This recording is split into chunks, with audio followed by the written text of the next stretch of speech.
Level 1. Ashigaru Recruit. You begin as a low-born youth from a rice-farming village, pressed into service when warlords vie for power. You are not yet samurai but Ashigaru, a foot soldier for the Daimyo. Recruited by a wandering officer, you march to the castle, given a spear and conical hat. Everything is new. You learn to march in formation under seasoned samurai, sweep floors, carry water, and spend long hours proving loyalty. Training starts with bow and spear, later the sword. Heavy armor teaches you discipline and stamina. Nights are spent polishing gear, sharing jokes and songs with fellow recruits, forging camaraderie in hardship. The Ashigaru life broadens your world. You learn to repair your own gear, stitching broken straps by candlelight and sharpening your spearhead. You help build earthen walls and harvest rice, discovering the rhythm of collective labor and the value of cooperation. Older soldiers whisper stories of ambushes and charging horses. Fear and pride become constant companions. Though at the bottom of the social order, you aspire to honor. You dream of earning the right to call yourself samurai, vowing to train harder and prove that even a peasant's son can change his destiny. You also train with bows and practice marching to drums, learning to coordinate with other units. When you make mistakes, an older samurai corrects your stance and reminds you that every step builds the foundation of your career. In downtime, you carve wooden charms for luck and watch clouds drift above the training ground. Level 2. Becoming a samurai. Years of loyal service earn you promotion to full samurai. The daimyo honors your valor on the battlefield by granting you a topknot, lacquered armor, and the privilege of carrying the katana and wakizashi. A rice stipend elevates your status. Your days now include calligraphy, poetry, tea ceremony, and Zen study. Bushido, loyalty, courage, benevolence, respect, honesty, honor, and self-control guides you. You command Ashigaru squads in battle and bear the weight of their lives in your decisions. You learn that justice sometimes requires mercy. Your responsibilities expand beyond war. The daimyo entrusts you with a small tract of farmland. You collect taxes, inspect irrigation canals, and show compassion to struggling families. At castle poetry contests, you practice art to refine discipline. You train in winter snows and under summer waterfalls, finding lessons in each season. You marry to secure alliances, respect your spouse's household skills, and raise children, teaching sons swordplay and daughters flower arrangement. Becoming samurai is not an end but a beginning, balancing martial skill with cultural refinement and domestic duty. As you grow into your role, you begin mentoring new recruits. You correct their grip on the spear and teach them not to fear failure. Court etiquette becomes second nature, and you learn to judge when silence is more powerful than speech in the daimyo's hall. Level 3. Hatamoto Retainer. Distinguished service earns you a place as Hatamoto, a direct retainer of the daimyo. You join the lord's personal guard, patrol the inner castle walls at dawn, taste food for poison, and ride at his side on journeys. You observe politics from behind his seat in council meetings and escort diplomats to other domains. Off the field, you practice iaijutsu, drawing and cutting in one motion, and refine spear thrusts. You also manage a small fief. Beyond rice paddies, it includes forests and rivers. You supervise charcoal burners, mark trees for felling, direct levee construction, and negotiate fishing rights. You host artisans and monks, evaluating silk and metalwork, sponsoring festivals, and sitting through tea ceremonies. Generosity cements loyalty. In return, peasants help build bridges and clear landslides. Evenings see you teaching your children etiquette, how to kneel before the daimyo and pour sake, stressing that subtle cues carry weight. Your household becomes a training ground for future diplomats and administrators. Honor depends not just on swordsmanship, but wise governance. As Hatamoto, you occasionally accompany tax collectors and hear grievances from villagers. You administer minor justice on the spot, ensuring fairness while maintaining your lord's authority. You attend performances of No and Kyogen to broaden your cultural knowledge. Level 4. Yoriki Officer Promoted. To Yoriki, you serve as a law enforcement officer under the castle magistrate. You oversee patrols, quell brawls, investigate crimes, interrogate suspects, and keep meticulous records of residents, taxes, and travelers. Edicts from Edo reach your desk. You ensure they are enforced. Punishment decisions, banishment, fines, or execution, are yours. Each life weighs heavily.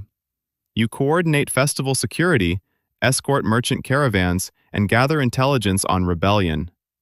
Though now more administrator than warrior, your sword remains ready. The office tests your integrity. Merchants attempt bribery, but you refuse. You sometimes temper strict laws with mercy to avoid unrest. Investigations sharpen your mind. You track counterfeit coins to clandestine mints, break up conspiracies, and sometimes discreetly warn forbidden Christian converts to flee. Correspondence with other magistrates broadens your outlook. You see your domain as a complex organism requiring careful governance. Balancing justice and mercy, law and compassion, prepares you for greater command. Your duties take you to remote villages where you mediate disputes and assess damages after fires. You learn to travel swiftly yet carefully, sleeping in roadside huts and eating what local peasants offer. Returning to the castle, you bring reports that inform decisions on relief and rebuilding. Level 5. Samurai Captain, Taisho. As a Taisho, you command a company of samurai and Ashigaru. You design training plans, assign duties, and master tactics, using terrain, coordinating spear units with archers, flanking, and constructing shield walls. Before campaigns, you study maps and gather intelligence. On the battlefield, you ride the line, rallying courage and deciding when to attack or retreat. You write concise reports to the Daimyo and discipline deserters. Your company's success depends on your leadership. Beyond tactics, you prepare your men mentally. Before battles, you gather them under cherry trees to discuss impermanence, encouraging them to write death poems to confront fear. During sieges, you innovate with siege towers and countermines, enforce cleanliness, and preserve food. You cultivate alliances by hosting banquets for allies, exchanging gifts, and aiding villagers along your route. Training in snow and practicing river crossings make your troops adaptable. You evolve from tactician to strategist, understanding that morale, logistics, diplomacy, and innovation all influence victory. Commanding a company requires understanding personalities. You pair timid archers with bold spearmen and assign veterans to nurture novices. You read weather signs, delaying marches to avoid storms that would sap morale. You also maintain relationships with quartermasters, ensuring your men are never short of arrows or armor. Level 6. Castle Magistrate, Jodai. Your administrative ability earns appointment as Jodai, acting lord when the daimyo is absent. You oversee civil administration, military readiness, and justice. You supervise Yoriki and Doshin, maintain supply lines, balance finances, arbitrate disputes, organize drills, strengthen walls, and manage crises like fires, earthquakes, and epidemics. Your court hears petitions from peasants and artisans. You host dignitaries with proper protocol. Governance demands patience, wisdom, and decisiveness. You feel the weight of every resident on your shoulders. Beyond law and defense, you foster culture. You commission temple statues, sponsor no performances, invite poets to teach, fund a library filled with Chinese classics, and support doctors and midwives. When famine strikes, you choose compassion, releasing rice reserves despite the risk. You refuse bribes from merchants and adjudicate fairly when a samurai kills a peasant. Stress challenges your health. You practice meditation and tend bonsai to find calm. You continue martial training, understanding that true victory is measured in lives improved, roads built, and peace maintained. The Jodai must also preside over seasonal festivals. You approve budgets for lanterns and oversee security so that citizens celebrate in safety.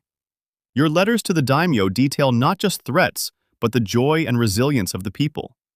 You adopt orphans of soldiers lost in battle, finding places for them in monasteries or guilds. Level 7. Karō, Chief Councilor. Decades of service elevate you to Karō, the daimyo's chief counselor. You sit beside him in strategy meetings, mediate disputes, plan campaigns, and ensure policies are executed across the domain. You meet shogunate officials in Edo, negotiate treaties and marriages, oversee succession planning, and coordinate relief after disasters. Both war and peace fall under your purview. You manage your own extensive household and maintain physical training, even as mental toil increases.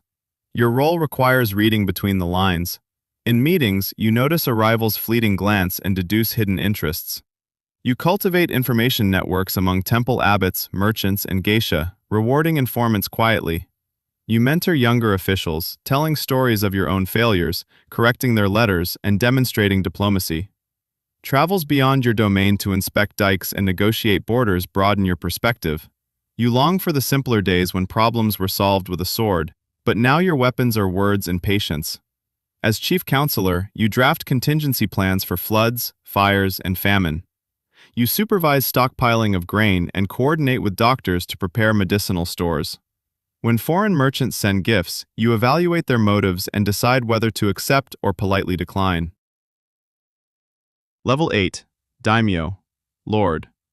Through extraordinary circumstances you become Daimyo, Lord of the domain. You answer directly to the Shogun, oversee tens of thousands of subjects, and manage hundreds of villages.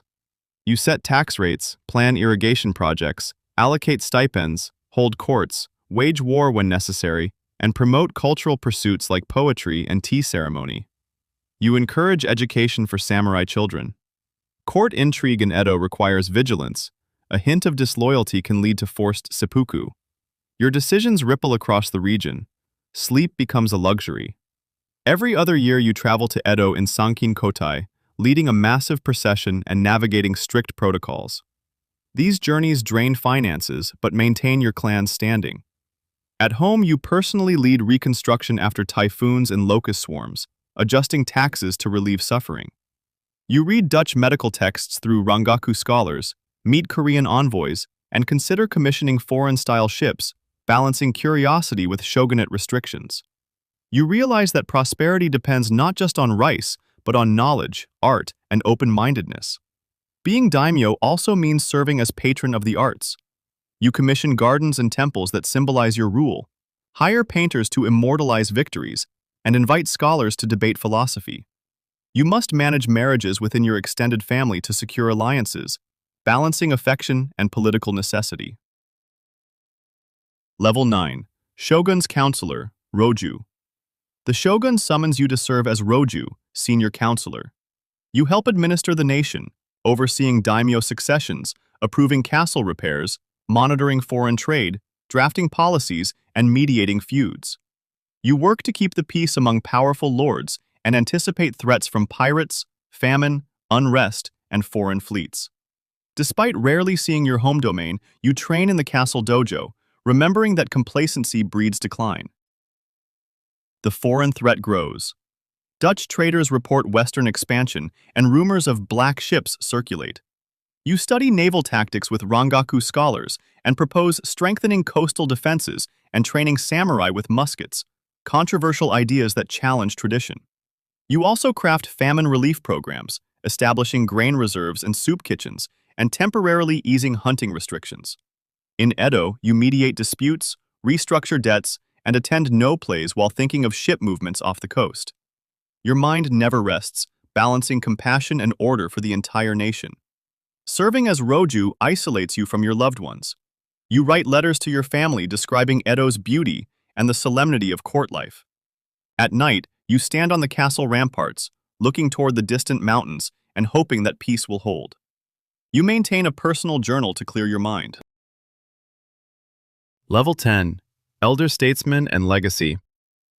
After a lifetime of service, you retire to a small mountain villa as Inkyo, handing leadership to successors. You exchange battle plans for meditation, tea, and memoir writing. You record wars fought, lessons learned, and advise visiting young samurai on compassion and courage. You join festivals as an honored guest and reflect on your rise from Ashigaru to elder. Peace comes from watching cherry blossoms fall and knowing everything is transient. You ensure your estate is managed well and shrines repaired. Surrounded by family, you pass quietly, leaving a legacy of justice and service. Retirement remains active. You sweep garden paths, brew tea for visitors, teach children to write, and answer letters with restraint. You write a treatise on leadership, urging balance between martial prowess and empathy, humility and listening, reminding leaders that farmers and artisans are the foundation of power. You confess regrets in your memoirs, hoping others learn from your mistakes. As death approaches, you arrange simple funeral rites, donate to rebuild temples and schools, and tell grandchildren stories of a boy who once carried water for samurai. You remind them that courage and kindness transcend rank. Finally, cherry blossoms fall gently on your tatami mat as you join the ancestors, your spirit watching over the land you helped shape. As elder, you continue to practice calligraphy to keep your hands steady, writing poems about each season. You gather herbs for your own tea, finding comfort in simple tasks. When young officials visit, you warn them against ambition without virtue and urge them to remember the people behind the policies.